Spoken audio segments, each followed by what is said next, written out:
Cinema చూశాను bro ఇప్పుడే, అంత ఎక్కలేదు బ్రో, నచ్చలేదు. ఎందుకంటే రొటీన్ స్టోరీ, రొటీన్ కామెడీ, అదే రొటీన్ అంతా రొట్ట. సో ఎక్స్పెక్టేషన్స్ మ్యాచ్ చేయలే. సో రవితేజ మాస్ చూపించారు, నవీన్ చంద్ర యాక్టింగ్ పర్ఫార్మెన్స్ అన్నీ బాగున్నాయి. కొత్త సినిమాలో కంటెంట్ లేకపోతే సినిమా చూడలేము. ఫస్ట్ హాఫ్ ఏదో ఎంటర్టైన్మెంట్ చేయాలని చూసారు తప్ప, ఓకే ఫస్ట్ హాఫ్ వరకు అరే పర్లేదురా అనిపించింది, కానీ సెకండ్ హాఫ్ మొత్తం దొబ్బెట్టేస్తారు. అసలు ఏం లేదు సినిమాలో. నిజంగా చెప్పాలంటే క్రాక్ సినిమాను మళ్ళీ సీడీలో వేసుకొని చూస్తే శ్రీడీలకు అసలు క్యారెక్టరే లేదు సినిమాలో.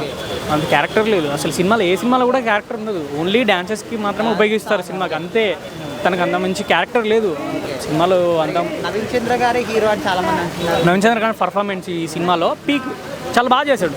అంటే పోటాపోటీగా చేశారు రవితేజ గారికి, నవీన్ చంద్ర గారు చాలా బాగా చేశారు. అది ఒకటి చాలా బాగా అనిపించింది.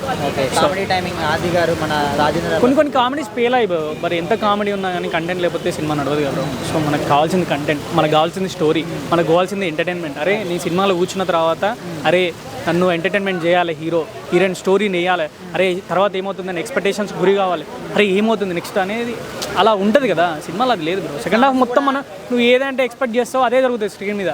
నువ్వు ఎందుకు బ్రో సినిమా పడ్డావు, ఇంత డబ్బు పెట్టి ఎందుకు తీస్తావు సినిమా? అదే ఎంటర్టైన్మెంట్ కావాలి. స్క్రీన్ మీద ఏం జరుగుతుందో నాకు తెలియొద్దు.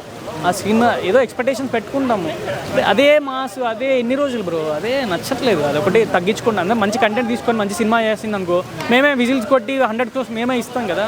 సో మంచి స్టోరీ తీసుకోండి, మంచి కంటెంట్ తీసుకోండి, మంచి యాక్టింగ్ చేయండి. ఇలాంటి యాక్టింగ్ మంచి స్టోరీ మీద పెడితే ఇంత బ్లాక్ బస్టర్ కొట్టొచ్చు.